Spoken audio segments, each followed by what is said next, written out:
Infowars.com. It went up this morning and has already scrolled off the main page.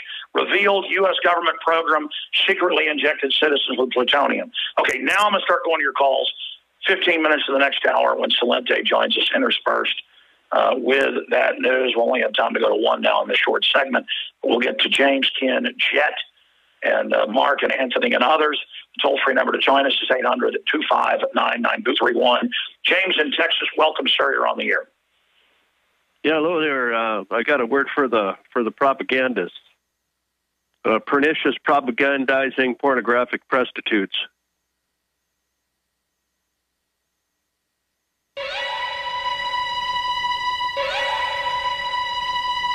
Folks, I think, what we did is we used to go on the road, and I'm just going to go to break and come back to James, Ken, Jet, Mark, and Anthony when we can properly go on the road and just use Skype in the last year, and it almost always worked just fine, even when I was in rural areas. Now, they built this really fancy box that's got all sorts of encoders and connectors to it, and since we've been using it, it's been having problems everywhere. And I finally got the engineers agreeing with me that it's this box that is having the issue, which is supposed to be a backup. But then when we start running 3 Wi-Fi connections in here, it is going to cause all sorts of problems here. So I'm going to try to figure this out. I need to get some help on this during the break, and we'll be back with your calls and all this incredibly important news straight ahead. Again, I'm Alex Jones. Infowars.com is the site the system doesn't want you to read or see and is trying to censor. Let's not let the globalists win. We'll be right back. Your calls. We're on the ahead. march. We took a little bacon, and we took a little beans, and we whooped the bloody British at the town of New Orleans, which is just a little bit south down the old Mississippi River from where I'm sitting in Red Stick, Baton Rouge, Louisiana. I tell you, I like the cooking in Louisiana. We ate breakfast down here in a little bitty old restaurant. It was full of cops at about 6 a.m. when I was in there eating. And I don't know why it was full of police. It has really good food. But if I ate good old-fashioned cooking like that every day, I'd blow back up to the old way I was. All right, without further ado, let's now attempt to go to your phone calls. Then I'll get into these headlines. TSA questioning body scanner opt-out, globalist push internet control freak treaty of the United Nations. Ron Paul is being cheated out of the Republican nomination. Counterterrorism and the northern border drug strategy tied to perimeter security deal. Regulations harm small businesses and protect corporations. Google caught violating browser privacy settings to track users. Adam Kokesh and why the media ignored the Veterans for Ron Paul rally. UKIP, Nigel Farage, Greece being destroyed by EU fanatical ideology. Iran holds air defense drills as IAEA says Iran blocks access to key nuclear site. Major escalation. Thai religious leader says anti-Iran terrorist behind car bombs. Monsanto's BT corn to be sold at Walmart without markings. You're not allowed to know. That's the freedom. Revealed U.S. government program secretly injected citizens with plutonium, uranium, loving murder. You ought to hear about folks being dissected live. Links to the government. They want you to know about it. Nothing like dissecting you live. You have a car wreck, go to the local hospital. The government runs a secret area of it. Right outside while nurses and families are out there visiting people, you've got a gag in your mouth and they're chopping you up because you've been chosen for experimentation. Truth is, we're all being experimented on because we're just animals, according to them. Continuing, even defense contractors are supporting Ron Paul now. Election 2012, just one more crafted illusion. Minority Report style advertising rolled out in London. That is just some of what we've got. But now, let's try it. Let's do it. This is it. James, Ken, Jet, Mark, Anthony hung up, and then Derek. James in Texas, let's try it again. You're on the air. Welcome. Hello there. Hey, buddy, go ahead. Yeah, I got a name for the news media. Pernicious propagandizing pornographic prostitutes. That's a good name, but again, I don't think it's bad enough. Just total deceiving, Satan-worshiping minion service. I think communist pedophile services is a good name for the CPS. I think that's a name that might actually grasp it. I mean that's good. I'm not saying you're bad. I cannot come up with a name bad enough for them. Traitor slime media, establishment bootlicking media. Say yours again. I mean, it is pretty good. Pernicious propagandizing pornographic prostitutes. Yeah. Triple P. I mean, traitor media, treacherous media. I'm sorry, go ahead. Global Entry came in from Lima, Peru. I was down there this last week, and I saw they were pushing that. That's kind of hooked to Fast and Flux and TSA Pre, Sentry, and Nexus. Yeah, they're trying to get you into the opting into being a trusted traveler. Is that what you're talking about? Yeah, the trusted traveler of the Heimat, the homeland. Which then gets you to accept for everything to be pre-approved. They're saying to have a credit card or have a job, and they're beta testing you with the groping and the x-ray scanner to condition you to accept being pre-approved for travel by them, which they then turn it right into a privilege. And that is their admitted plan, where you walk through these big tunnels that scan you and face scan you passively. But the really trusted folks, they get to go all around that and just be face scanned. Now, did you opt in to be trusted with your North American ID card they've had out for 4 years? Or did they pressure you to go through this? And are those that are actually doing it being body scanned and groped still? Because they said when they go to these smart tunnels in the future, they're already testing at some airports, that still you'll be pulled aside sometimes and given the groping, because that act of domination is important sacrament to the pedophiles. There's a $100 application fee if you non-refundable, of course. If you pass, even if you have a misdemeanor, you can't get the global entry. Fast is a Mexican trucking, and Flux is for Mexican nationals, and Nexus is for Canadians to come into the United States, and Global Entry is for Americans. And Dutch citizens are in on that too. I think that is Sentry. Yeah, and it gets confusing, but it's all basically the same systems from what I've read. And then for 4 years or so, they have those TV ads, and I've seen people that have them. It's that national ID card that works in Canada and Mexico, and it's reciprocal.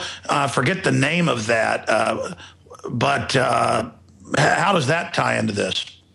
I don't know, but you get declined for a misdemeanor, but not for running guns or whatever. Well, that's right. You're allowed to ship guns into Mexico if you're the government, so they ship drugs in. So now, again, that's another thing under Homeland Security. They're saying you can be on a no-fly list or not even get a job if you've had a misdemeanor. Well, who doesn't have one of those? Luckily, I don't think I've ever even pled guilty to anything, so everything's been thrown out, being arrested protesting and stuff. But did you apply for this? No, I didn't. I just saw the advertisement in the In-Flight magazine, and then I actually saw the first kiosk at the International Airport, Houston, coming in. Well, I tell you it was only one little kiosk out of all the other kiosks, so it looks like it's going to be probably expanded out in the future. Well, yeah, but they've got to pressure you to accept it, and then they'll just add the groping on top of it. They've already said that. I mean, again, they never get rid of any of it. They just keep laying more and more on. And then all the former heads of Homeland Security, they all make hundreds of millions of dollars, sometimes individually, off of it. But the globalists are happy to give them that, because this is just all about total control for the mega banks. But they're all just complete insider. Generally, right now. Thank you so much. Great points, James. Ken in Missouri, thanks for holding. You're on the air worldwide. Thank you, sir. I fly an awful lot in my job, and last week I'm standing in an airport, and I see my U.S. representative standing over the corner. Nobody even recognized him. So I walked up, introduced myself, and I said, "Sir, how do we overturn NDAA?" I said, you outlawed a law that's been on the books since 1878. And he said, "Well, I really don't think we can." He says, "We tightened up language, but I don't think we can." And I just kind of deadpanned him on that one. I wanted other questions, so I moved on. I said, "The debt ceiling is going to turn into a circus. Any chance that you're not going to be able to just keep right on going with the debt ceiling?" He said, "No, it's going to keep on going up." So we talked, and I said, finally, okay, if we don't defeat Obama, I said, I sincerely feel like this is going to be the last presidential election in the United States. And he just cold-eyed. He said, "You're probably exactly right, sir." And I just took a real deep breath. I said, well, thank you for your honesty. Well, let's stop right there. You talked to your representative at the groping facility, at the slave training facility, airport, at the enslavement rollout training NCAT, and then he said, you're probably right. Do you want to tell us who your representative is? Well, it's Southwest Missouri. People can figure that out. And he's just newly elected, a Republican, and held off a pretty good campaign. Seems to be doing fairly well, but he's, for him to come out and just say, okay, there's nothing about NDA that we cannot overturn is just, I can't fathom. If you can pass it, why can't you unpass it? Well, I'll tell you why he said that. He's probably read the Riot Act, that we're under an emergency, which the country is, but still it's illegitimate because Congress is really above the president, not co-equal. Of the three branches, Congress is the strongest because it has the greatest separation of powers, and it's the lawmaking facility. First, they taught that when the country was founded, that it was slightly elevated above the others. Then they taught co-equal. Now they teach that the presidency comes first, then judicial, then legislative, which is completely backwards.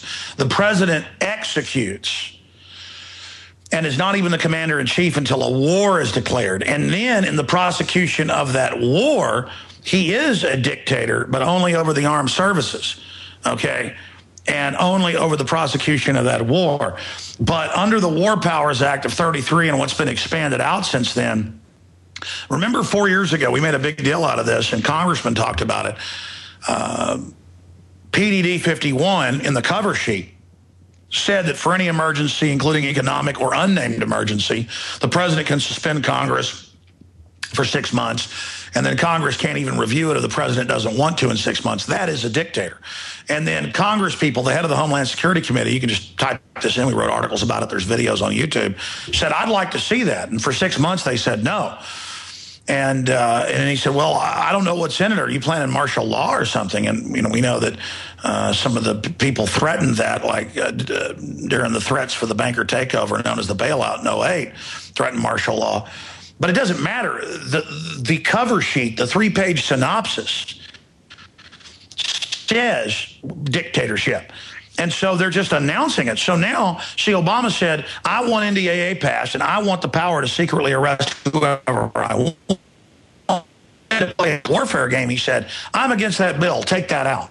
While behind the scenes saying, I'll veto it if you don't put it in. Then they pass it with that in. He says, don't worry, I'll veto it. So people hear that. Then he goes ahead and signs it on December 31st at 6 o'clock at night, Hawaii time, almost midnight here, so that no one is even aware of it. And so I have debates with people. They say, Obama, he's not for that. Don't you lie about him, you dirty Republican scumbag. It's the same thing people said to me. I don't want to hear you again say that George W. Bush was against was for the assault weapons ban. I told the story of a guy in McBride's walked over that worked there and was like, he didn't get too mean, but he looked at me and he said, Alex, I hear your show. I don't like you lying about Bush saying he was for the assault weapons ban. And I was like, but he is. And then one of the owners, because I recognized him, went, no, Bob or Bill, whatever his name was, he is. And they're like, huh? Again, it's like Obama didn't do that. Bush didn't do that. It's all part of their military op of just deception. When the tanks were ramming Waco, machine gunning people, with the flare footage of the infantry behind it in a tank maneuver shooting, the government said that those are not men shooting. You could see them in clear black and white. And this is not an assault. And they were broadcasting. Come out with your hands up. It's not an assault. And so Obama says, I'm not for the NDAA. Well, I trust. And Bush isn't for gun control. He just pushes for it. I'm sorry, go